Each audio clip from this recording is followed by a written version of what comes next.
El Filibusterismo, buod ng Kabanata 7, si Simon.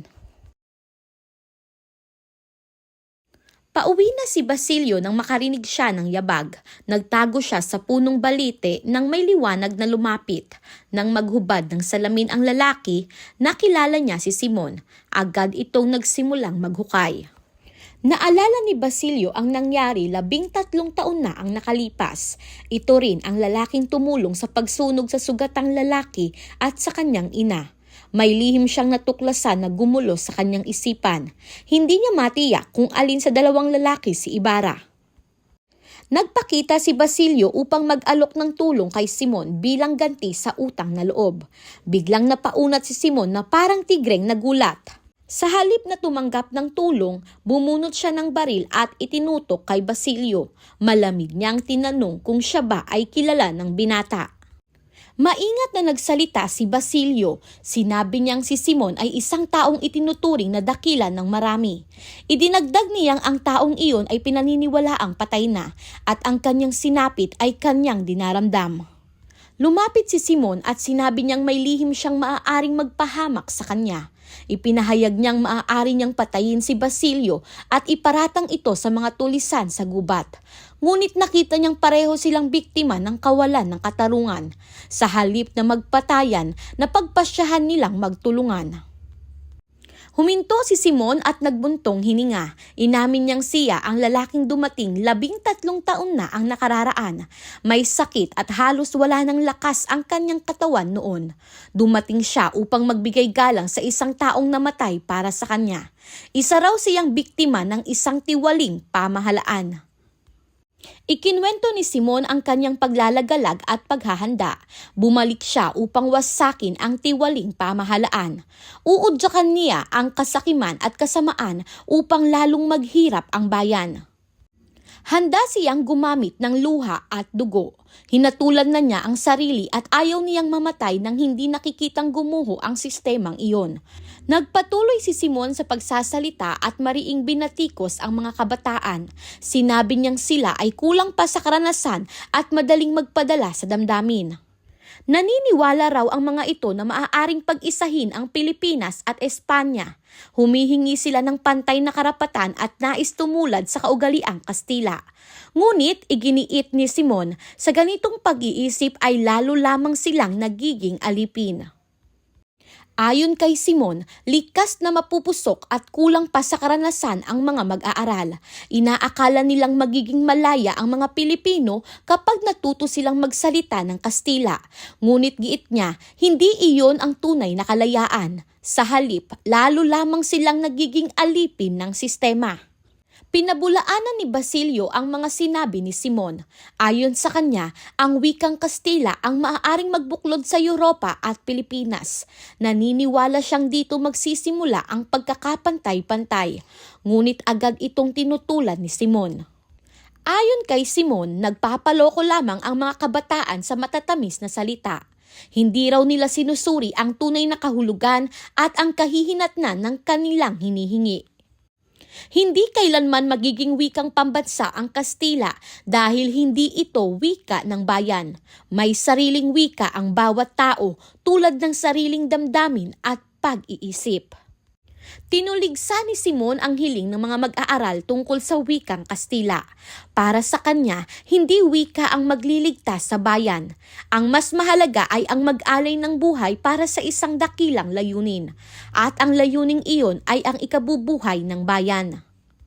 Pinaliwanag ni Simon kay Basilio ang dahilan kung bakit siya ay hahayaan nitong mabuhay. Hiningi ni Simon ang tulong ng binata upang bakahin ang mga lihis na hangarin ng mga kabataang makakastila.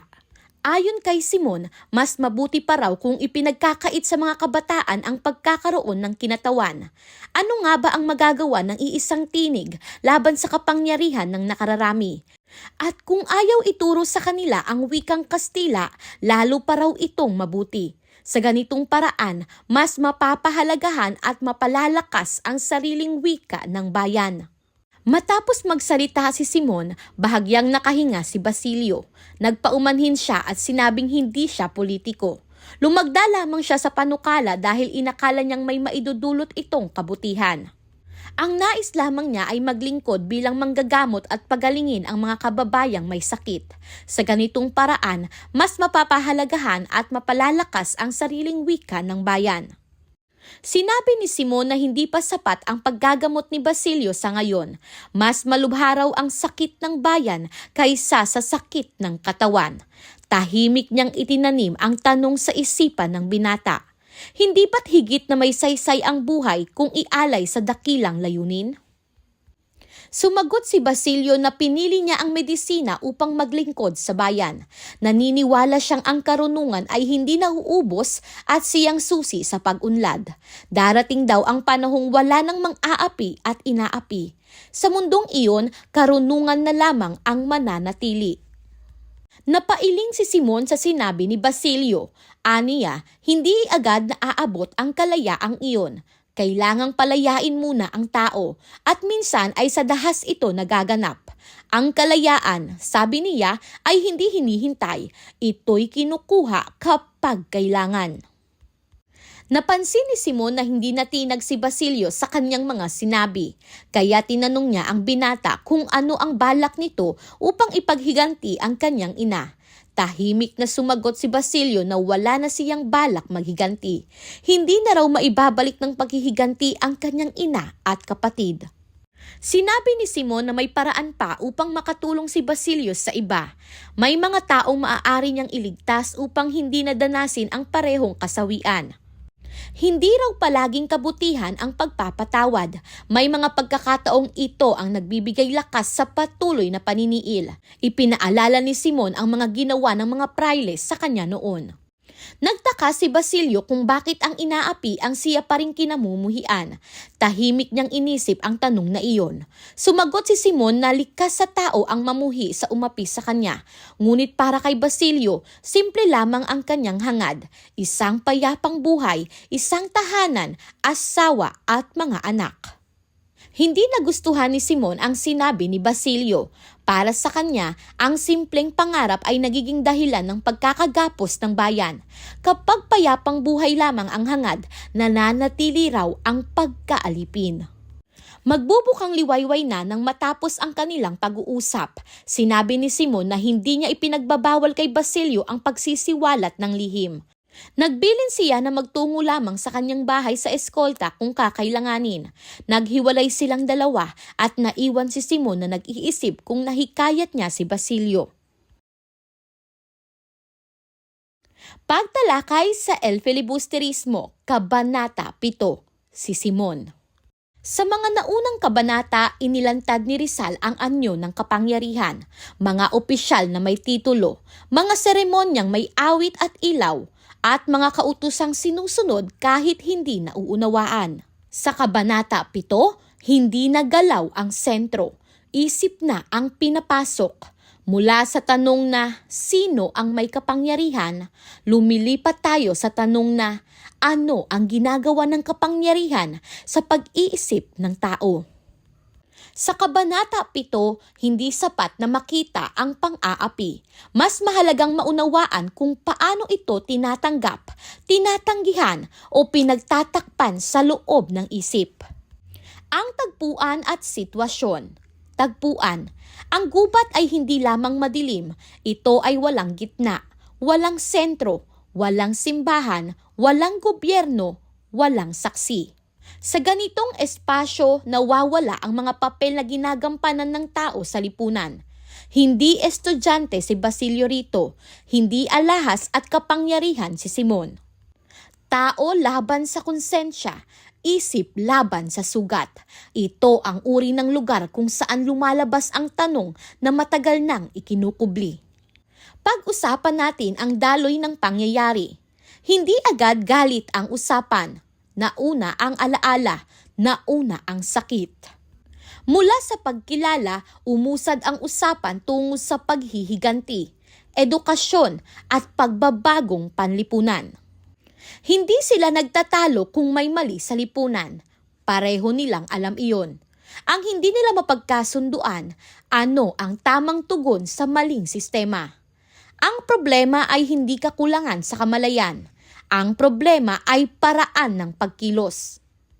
ang mga tauhan bilang larawan ng lipunan. Una, si Simon.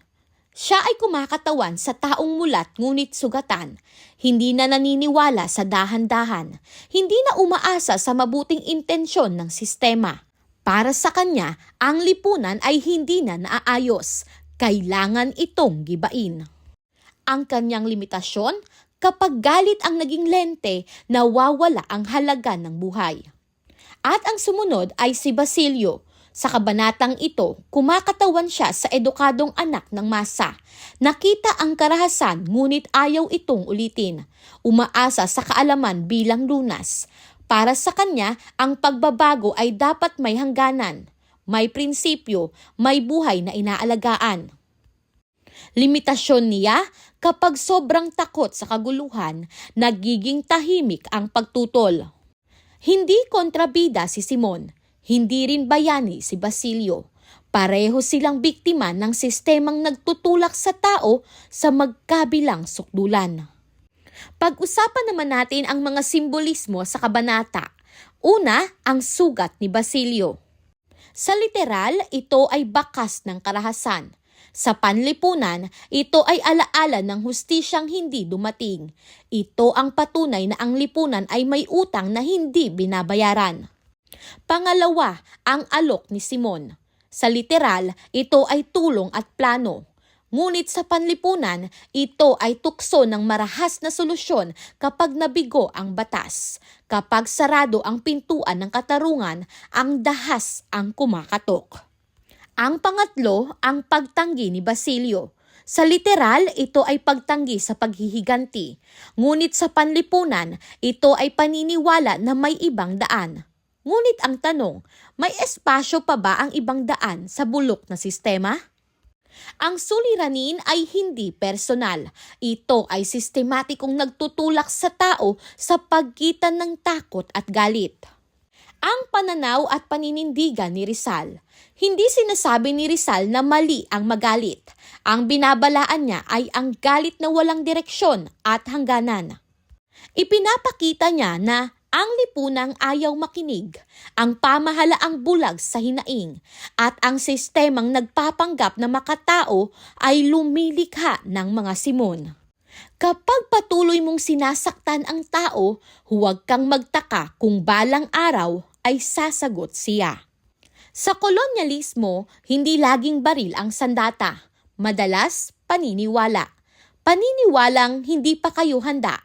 Maghintay na lang at may mas nakakaalam. Sa ganitong paraan, ang tanong ay nagiging kasalanan, ang galit ay nagiging krimen, at ang katahimikan ay ginagawang kabutihan. Ang kabanatang ito ay paalala kung paano hinuhubog ang isip upang tanggapin ang tanikala. Sa puntong ito, tanungin ang iyong sarili. May mga sistema ba ngayon na nagsasabing para sa ikabubuti ninyo pero hindi nagpapaliwanag? May mga boses bang tinatawag na radikal para lang patahimikin? Kung ang sagot ay oo, buhay pa rin ang mensahe ng El Filibusterismo. Ang si Simon ay paalala ni Rizal na ang lipunang ayaw makinig sa tanong ay unti-unting naghahanda ng galit. At hanggat ang takot ang inuuna kaysa pag-unawa, mananatiling marahas ang sagot ng kasaysayan dahil pinili ng sistema ang katahimikan sa halip na katarungan.